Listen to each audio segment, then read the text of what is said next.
안녕하세요. 윤화방송 북텔러 지니입니다. 오늘 만나게 될 책은 아디아 샨티의 참된 명상입니다.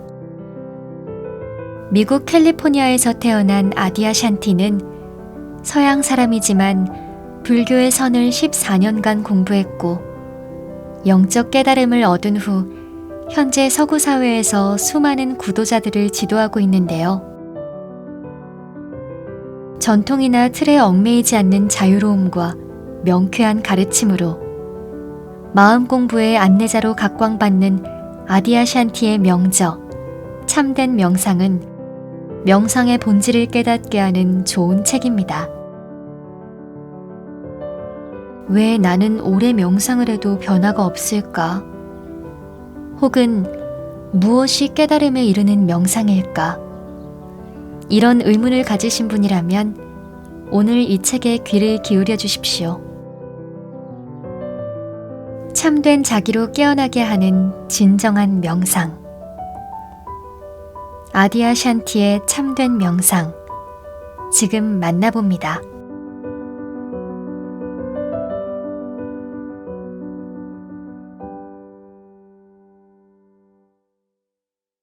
마음과의 전쟁을 끝내기.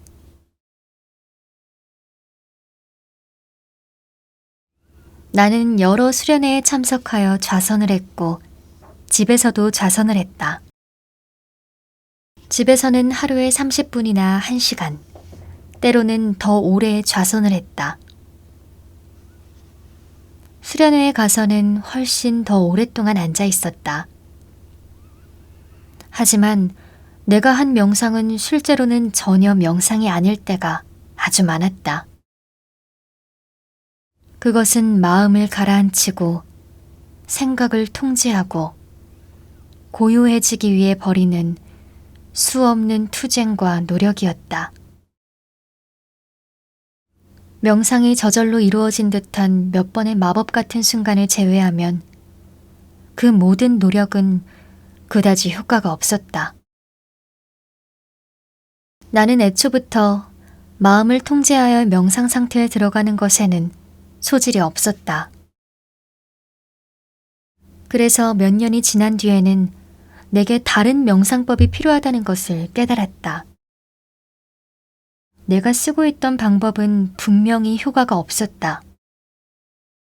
이때부터 나는 스스로 참된 명상이라 부르는 것을 탐구하기 시작했다. 어느 날 나는 스승과 이야기를 나누고 있었는데 그녀가 말했다. 마음과 전쟁을 벌이면서 이기려고 애쓰면 영원히 전쟁 상태에 있게 될 겁니다. 그 말은 내게 굉장한 충격을 주었다. 그 순간 이제까지 내가 명상을 마음과 싸우는 것으로 보고 있었다는 사실을 깨달았다. 나는 마음을 통제하고 마음을 진정시키고 마음을 고요하게 하기 위해 애쓰고 있었던 것이다. 그때 이런 생각이 들었다. 맙소사, 영원히 그런 상태에 있을 거라니 끔찍하군. 명상을 완전히 다른 관점으로 보아야겠어. 이런 식의 명상을 아무리 계속해봐도 마음과의 전쟁이 한없이 계속될 수밖에 없다면 마음과 전쟁하지 않는 다른 방법을 찾을 필요가 있었다. 의식하지도 못한 채 나는 내 마음, 내 느낌과 전쟁을 벌이지 않고 내가 인간으로 겪는 모든 경험과도 전쟁을 벌이지 않는 명상이 무엇일지 조용히 그리고 아주 깊이 탐구하기 시작했다. 나는 다른 방식으로 명상하기 시작했다. 명상이란 어떠해야 한다는 견해도 놓아버렸다. 내 마음은 명상에 대해 수많은 견해를 가지고 있었다. 명상은 평화로워야 한다고 믿었고, 명상을 하면 어떤 기분을 느껴야 한다고, 주로 평온함을 느껴야 한다고 믿었다. 명상을 하면 존재의 어떤 깊은 상태로 들어가야 한다고 믿었다. 그러나 나는 지도받고 있던 명상의 기법에 통달할 수 없었으므로 다른 명상법을 발견해야만 했고, 그것은 어느 하나의 기법에 매이지 않아야 했다. 그래서 나는 자리에 앉아 나의 경험이 그저 존재하도록 내버려 두었으며 내면 깊이 그렇게 했다. 경험을 통제하려는 노력도 놓아버리기 시작했다. 그렇게 나는 참된 명상이 무엇인지를 스스로 발견하기 시작했다. 그때부터 어떤 기법이나 수행에 통달하려는 노력으로부터 기법과 수행을 실제로 놓아버림으로의 전환이 내게 명상에 참여하는 법을 알려주기 시작했다.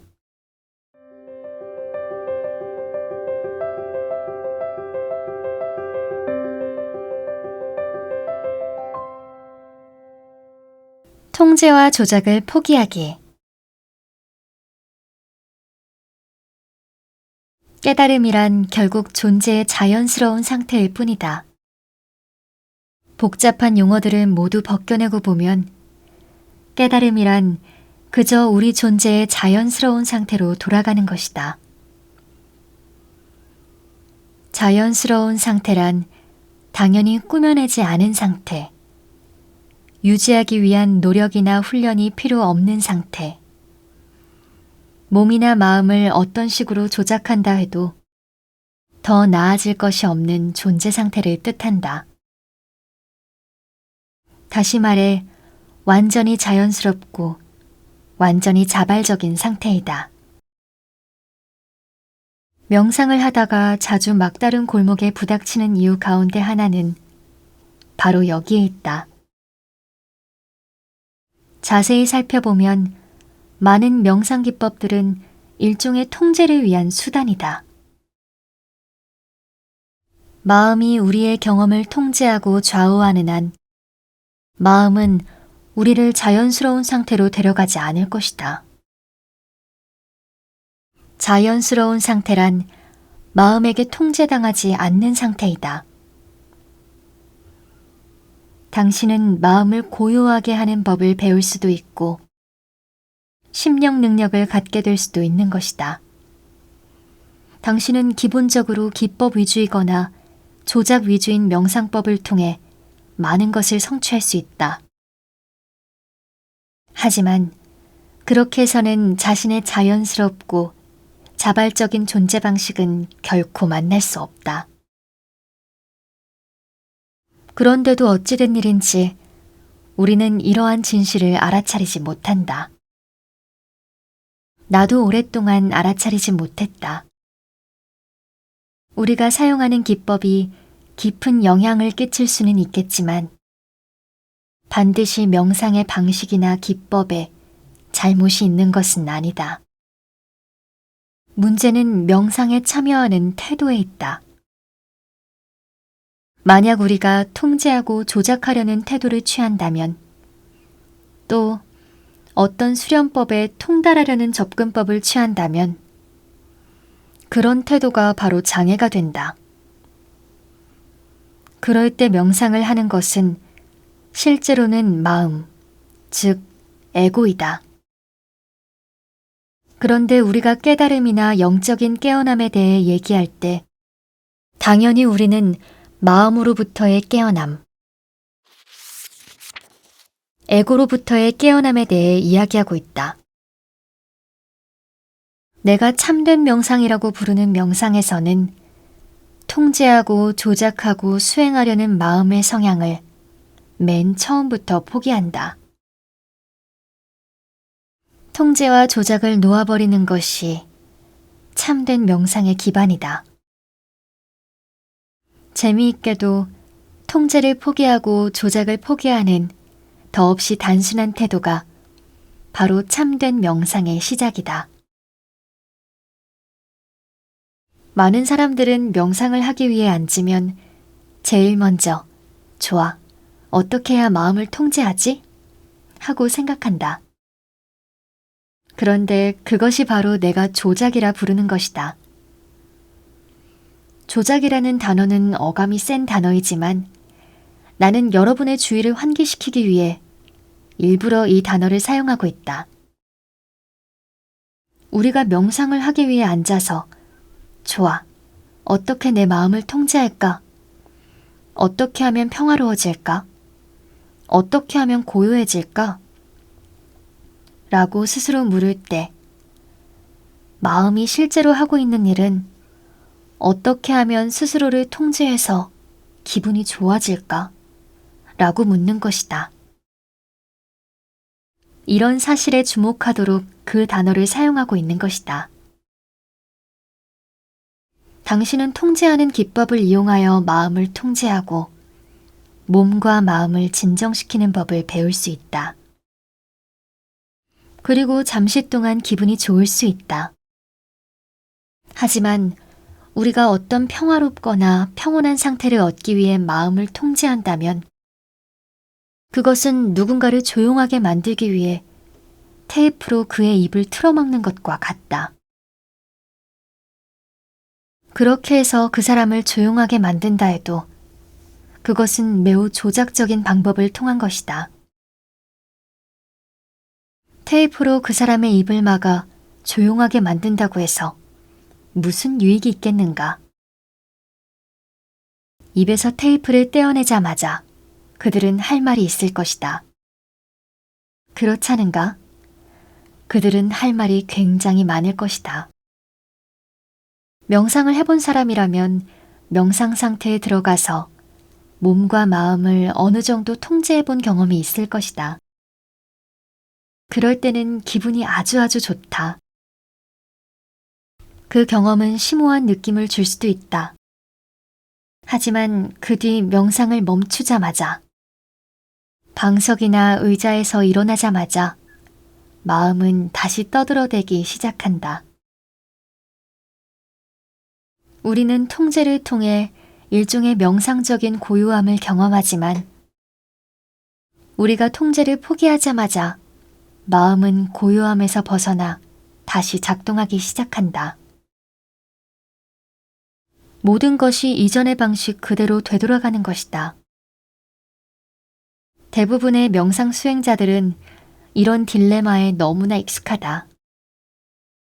우리가 명상을 하고 있을 때는 어떤 평화로운 상태를 얻을 수도 있지만 명상을 멈추면 평화는 다시 한번 우리에게서 자취를 감춘다. 참된 명상이란 어떠한 기법에 숙달하는 것이 아니라 통제를 포기하는 것이다. 이것이 바로 진정한 명상이다. 다른 모든 것은 실제로는 일종의 정신집중이다. 명상과 정신집중은 별개의 것이다. 정신집중은 훈련이다. 정신집중은 사실 우리의 경험을 감독하거나 이끌거나 통제하는 하나의 방식이다.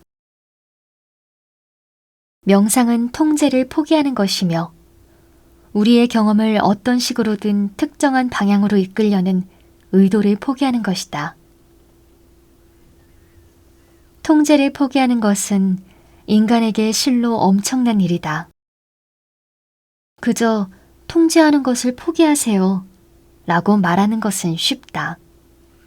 하지만 대다수 사람들의 경우 우리의 전체 심리 구조, 우리의 전체 심리적 자아, 우리의 에고는 거의 전부가 통제로 이루어져 있다. 따라서 마음, 즉 에고에게 통제를 포기하라고 요구하는 것은 혁명적인 발상이다. 통제를 포기할 때는 단 한순간만 포기하더라도 어떤 감추어져 있던 두려움과 망설임이 일어난다. 마음은 말한다. 통제를 포기했는데 아무 일도 일어나지 않으면 어쩌지? 모든 것을 있는 그대로 내버려 두고 명상하기 위해 앉았는데 아무 일도 일어나지 않으면 어떻게 하지? 우리가 어떤 기법이나 훈련에 집착하는 이유는 대개 이런 이유 때문이다. 왜냐하면 마음은 통제를 포기하면 아무 일도 일어나지 않을까봐 두려워하기 때문이다.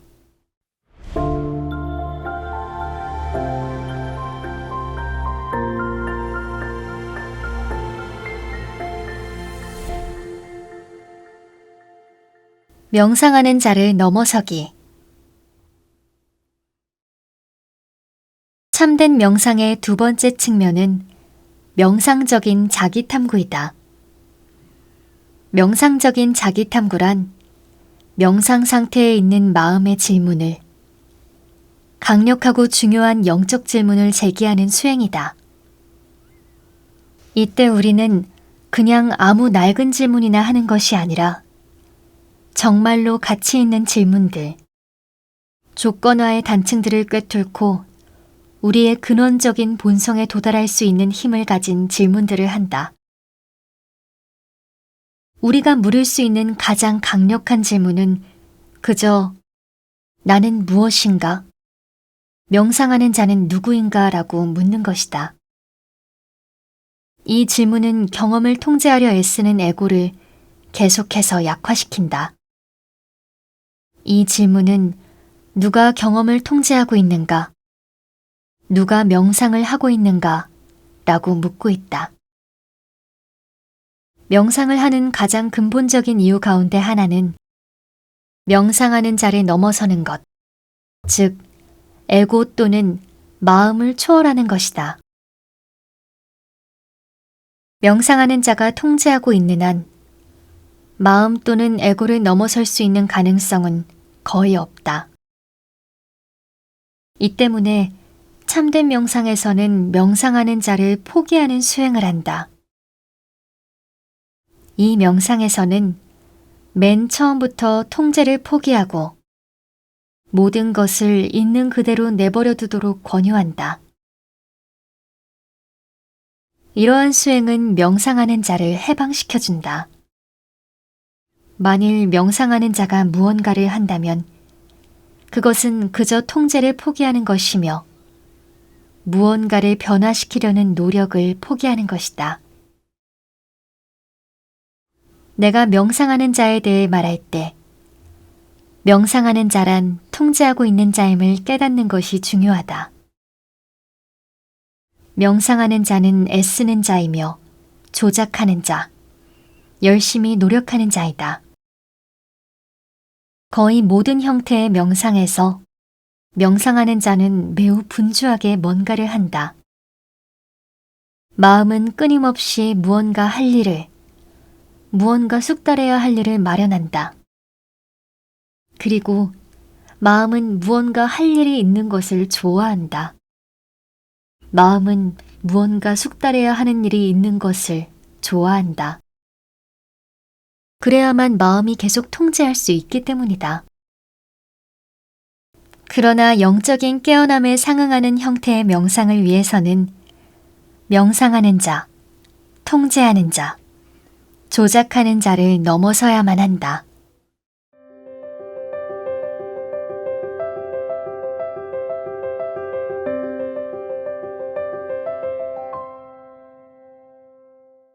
명상 기법은 어떤 가치가 있는가?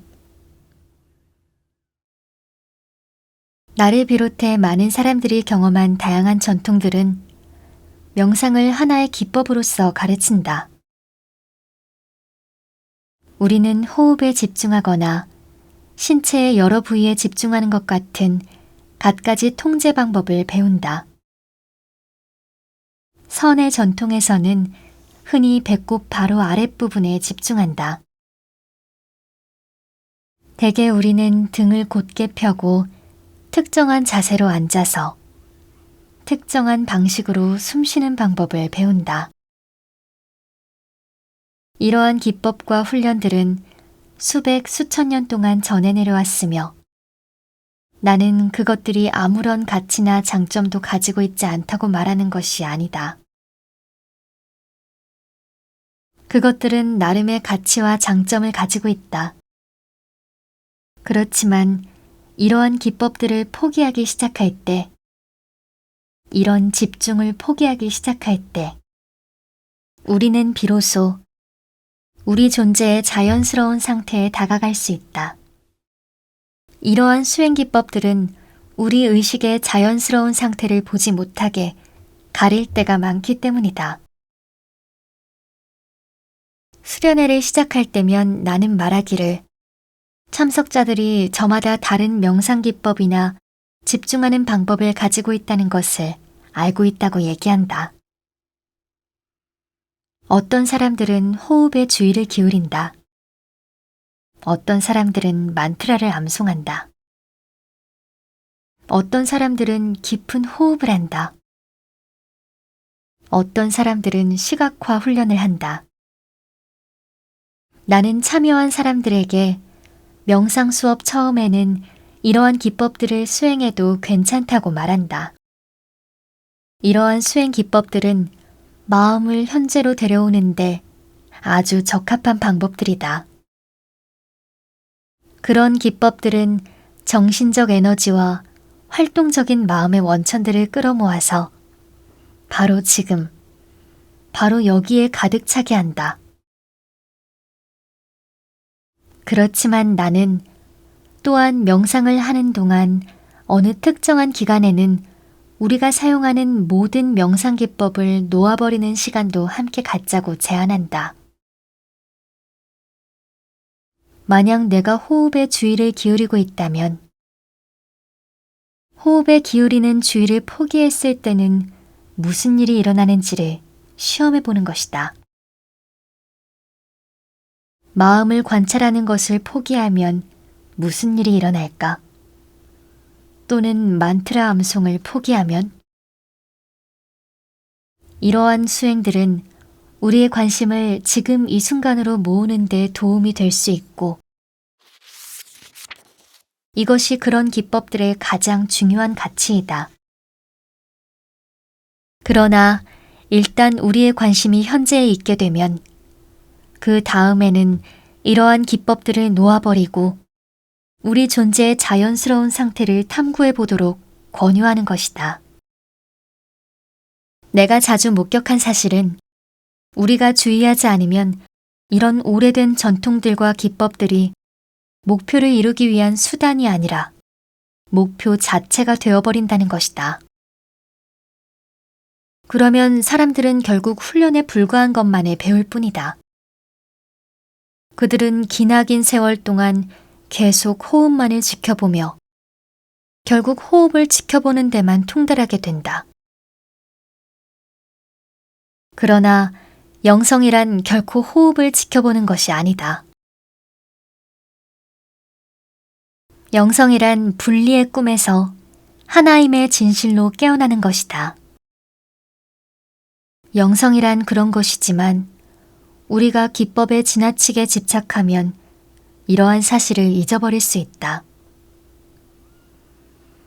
그러므로 우리는 명상 수업을 처음 시작할 때는 호흡을 잠시 지켜보거나 기도를 하거나 만트라를 암송하거나 시각화를 사용하는 등 기법을 잠시 이용할 수 있다. 하지만 내가 항상 제안하는 점은 모든 것을 있는 그대로 내버려 두면 과연 무슨 일이 일어날까 하는 호기심으로 가급적 빨리 옮겨가야 한다는 것이다.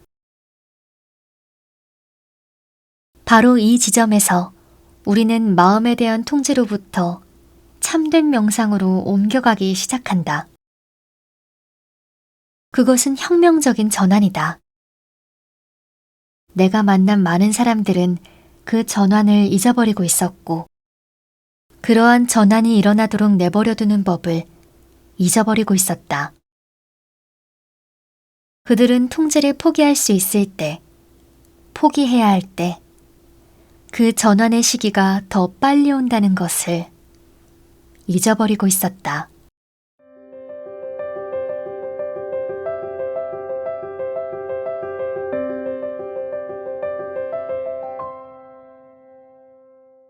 노력 없는 노력. 또 하나의 공통적인 질문은 노력과 노력하지 않음에 관한 것이다. 나는 노력을 쉬고 편안히 있는 것에 대해 많은 얘기를 하는데, 그러면 가끔 사람들은 혼동을 하여 내가 게을러져야 한다고 말하는 것으로 오해한다. 노력 없이 명상을 하는 것은 게을러지는 것과는 다르며 흐리멍덩한 상태로 있는 것과도 다르다. 내가 나의 스승에게 명상에 대해 질문했을 때 그녀는 그것이 생생한가요? 살아있나요? 라고 되묻곤 했는데, 사실 그것은 내가 스승에게서 받은 가장 아름답고 심오한 가르침 중 하나였다. 이것은 아주 좋은 가르침이다. 만약 우리가 아무 노력도 하지 않고 그저 게으르기만 하다면 우리의 명상은 꿈꾸듯 몽롱하고 흐릿해진다. 그것은 가수면 상태에 빠져 있거나 약물에 취한 상태로 있는 것과 비슷하다. 노력하지 않음은 그런 의미가 아니다. 노력하지 않음은 아무 노력도 하지 않는다는 뜻이 아니다. 노력하지 않음은 바로 지금 여기에 생생하게 현존하는 데 꼭 필요한 만큼의 노력을 의미한다. 밝게 깨어있을 만큼의 노력. 나의 스승은 이것을 노력 없는 노력이라고 부르곤 했다. 우리는 이 말이 무슨 의미인지를 각자 스스로 깨달아야만 한다. 너무 많이 노력하면 지나치게 경직되고, 너무 적게 노력하면 꿈꾸듯 몽롱해진다. 그 중간 어디쯤에 생생하고 분명하며 내면이 밝은 상태가 있다. 사람들에게 지나치게 노력하지 말라고 말할 때 내가 의미하는 것은 바로 이것이다. 어느 정도의 노력이 적당한지는 자기 스스로 발견해야만 한다.